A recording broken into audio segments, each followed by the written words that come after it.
Hello everyone, তো আজকে আমার জন্মদিন, তাই মা সকাল সকাল স্নান করে পুজো দিয়ে গেছিল বাজারে সবজি বাজার করতে। আর বাবাও গেছিল মাংসর মাছ আনতে। তো মা এখানে মাংস ভাজতে বসে পড়েছে।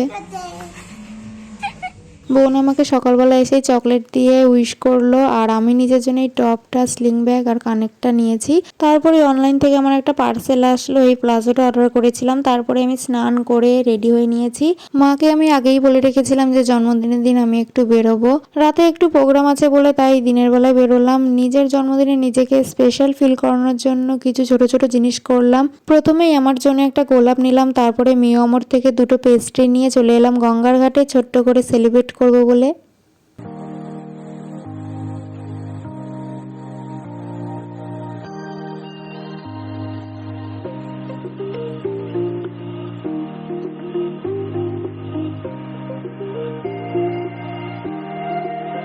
তারপরে ফুচকা খেয়ে বাড়ি চলে এলাম। শপিং মলে গেছিলাম, কিন্তু ওখানে গিয়ে আর ভিডিও করা হয়নি। তো প্রতিবার মাকে আমি হেল্প করি, কিন্তু এবারে এসে দেখলাম যে দাদা মাকে হেল্প করছে চিকেন রান্না করতে। তারপরে দেখি যে আমার দুই দিদাও চলে এসেছে, মানে আমার নিজের দিদা আর আমার ছোট মামির মা। তারপরে মা আমি একসাথে খেতে বসে পড়েছি, আর মাকে বলেছি বেশি কিছু রান্না করতে না, তাও মা মাংস, মাছ, ডাল, আলু ভাজা করেছে। খাওয়া দাওয়া করে তারপরে মাকে কিছু কাজে হেল্প করলাম, ঘরটা মুছে। তারপরে এখন বেসনটা গুলাচ্ছি বেগুনি ভাজার জন্য। তারপরে সবজিগুলো কেটে দিলাম, মা এখন ফ্রাইড রাইস করছে। তারপরে আমার দেওয়া জামাটা পরে রেডি হয়ে নিলাম। আর সকালবেলা যে জামাটা পরেছিলাম ওটা কাকা আর কাকি মিলে আমাকে পুজোতে দিয়েছিল, তো দুর্গাপুজোয় পরা হয়নি, তাই আজকে পরলাম। তারপরে আমার দুই বন্ধুও চলে এসেছে, রনি আর সন্তু। তারপরে এদিকে আশীর্বাদ করাও শুরু হয়ে গেল।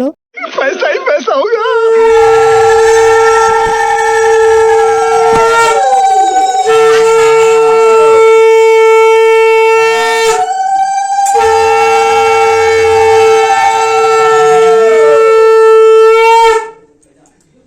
বেশি করে খাবো না, একটু করে খাওয়াও। আমি রাতেবেলা ফ্রাইড রাইস খাবো।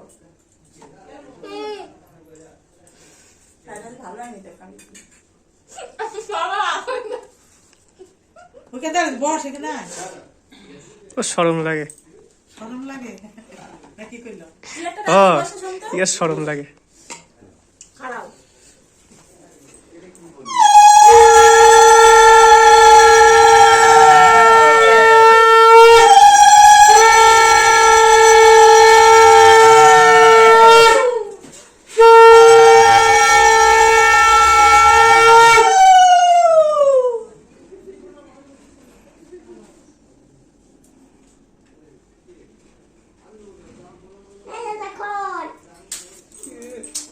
এখানটা বলতো তুই এখানটা বলতে কথা শুনছ না?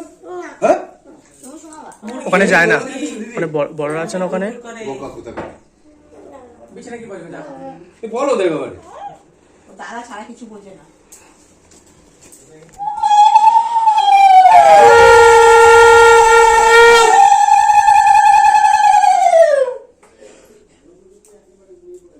দুপুরগুলো খুব সুন্দর তো, কত মিষ্টি। এই যে এখানে জল দিলে রয়েছে। দাঁড়া, তোমার খুব ভালো। তোমাকে আমি একটা লজের দেবো। লজে? একটা লজের খাবো। তোরই হবে, চিন্তা নেই। দাঁড়াও। ঠিক আছে। টোপর থেকে পাকা বার করো।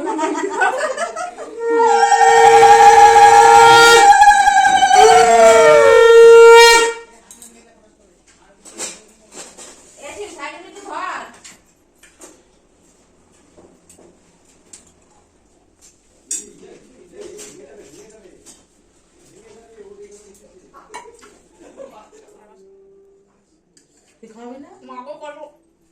এই অল্প দিচ্ছি, এত বড় হাত করে খাবে না।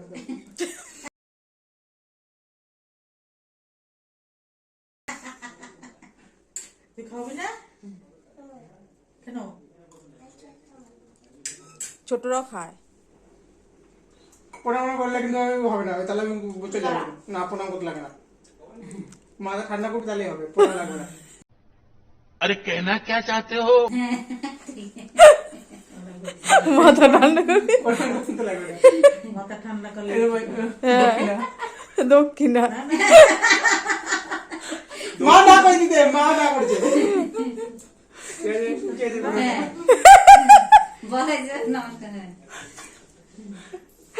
আরেকবার নমস্কার কর, ঠান্ডা আরেকবার করে নমস্কার। তাহলে হবে। মাটা রান্না হবে না বাবা, তোমাদের কাছে বুদ্ধি বেশি। আর তুমি? মঙ্গলা বলছে মঙ্গলাকে সাবধান কিন্তু ওটা এখানে দিয়ে দে, এখানে। দুবার কাজে লাগাও ঠিক দেখছি বলছে দেখ যেটা ভালো বুঝবি সাবধান ওটা এ হ্যান্ডশেক তোকে করে আমি আশীর্বাদ করলাম, তুই ঝামেলাটা একটু কম কর, ঠিক আছে? আর আর কাউকে মারামারিটা একটু কম কর, যাকে তাকে মেরে দিস, ছেলে মেয়ে মানিস না আমাদের কাউকে। পাড়া বিল্ডিং আছে, এটা আমাদের বাড়ি। এটা হ্যান্ডশেক করে তুই আশীর্বাদ করবে না। হ্যাপি বার্থডে বলে দে। সবাই হাসি মজা করতে করতে আশীর্বাদ করলো। তারপরেই আমার কাকি এসেছে, মায়ের সাথে বসে গল্প করছে। তারপরে গোপাও চলে এসেছে, ও আমার ছোটবেলাকার বান্ধবী। আর আমি হোয়াইট ফরেস্ট কেকটা খেতে ভালোবাসি বলে দাদা সন্ধ্যাবেলায় গিয়েই নিয়ে এসেছে। তারপরে আমি কেকটা রেডি করে কেকের সাথে কটা ছবি তুললাম। তো দাদার মতো বলবো হ্যাপি বার্থডে ন্যানোর কি জানি ন্যানোর দিদি। কাটলাম। হ্যাপি বার্থডে ডিয়ার ন্যানো দিদি। এটা কবে আমি জানি। হ্যাপি বার্থডে ন্যানোর দিদি। Happy birthday. হয়েছে?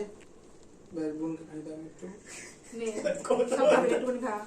আরে মুখে নাটক করে দেবো। আগে করে। করতে পারে। আর নিয়ে নে। ঠিক আছে এ ভাই নে। আর কাজ। বলা হলো ও সেটা কোনো ব্যাপার না। এটা আমি খাবো। এটা কষ্ট হচ্ছে। কি দাও? এটা পুরো মুখে নিয়ে নিচ্ছে। কেমন? এ আমার দাদা কি দেয়? এটা আমুলের দিয়ে। ওই যে ক্যাডবেরির মতো। রাতের খাবার খাওয়ার সময় হয়ে গেছে, তাই আমি এখানে বেগুনি ভাজা শুরু করে দিয়েছি আর বোন এখানে দাঁড়িয়ে বেগুনি খাচ্ছে। তারপরে সব দাদারা খেতে বসে পড়েছে, মানে আমার দাদার বন্ধুরা খেতে বসেছে এখন। তারপরে তানিয়া চলে এসেছে। আমার 3জন বন্ধু বান্ধবরা আসার কথা ছিল কিন্তু ওরা আসতে পারেনি। তারপরে এদেরও খেতে বসিয়ে দিয়েছি। ফার্স্ট ব্যাচের খাওয়া গেছে, সেকেন্ড ব্যাচের মানুষ এখনো বসে রয়েছে। ওই তো না, মানে প্রথমে বসেছিল, এখনো 2 নম্বর ব্যাচে বসে রয়েছে। এই যে হাড্ডি খাচ্ছে, দেখি ভালো করে ফোকাস করি থোবড়াটা। হ্যাঁ ঠিক আছে। कौन है ये लोग कहाँ से आते हैं ये? আর রাতের মেনু হচ্ছে স্যালাড, বেগুনি, ফ্রাইড রাইস, চিকেন আর লাস্টে পায়েস। ওদের খাবার মাঝখানে লাস্টে আমি ওদের সাথে খেতে বসে পড়লাম। ওর ওর ওর জোড়া ওর জোড়া রাখতে হবে ও জোড়া দেখেও খেতে পারবে না। ও মিস করে ক্লাস। না না, পায়েস দেবো, পরিষ্কার হলে হবে। কেন? তো আমি জন্মদিনে কি কি গিফট পেয়েছি সেটাই তোমাদের এখন দেখাবো। এই কুর্তিটা আমার 3 বন্ধু বান্ধবীরা মিলে দিয়েছে, সন্তু, রনি আর তানিয়া মিলে। সাথে এই চকলেট আর কটন ক্যান্ডিটাও দিয়েছে। আর এই 2টো চকলেট আমাকে গোপা দিয়েছে। আর এই 3টে চকলেট আমাকে বাবা মা সকালবেলায় দিয়েছে, সাথে তো স্পেশাল গিফট ছিলই। আর এই চকলেটগুলো আমাকে সব দাদারা মিলে দিয়েছে, মানে আমার দাদার বন্ধুরা। আর আশীর্বাদও 1300-1400 টাকার মতন পেয়েছি। এত চকলেট জমেছে যে আমি একটা দোকান দিতে পারবো। তো ভিডিওটা এইটুকুই, সবাইকে গুড নাইট, টাটা।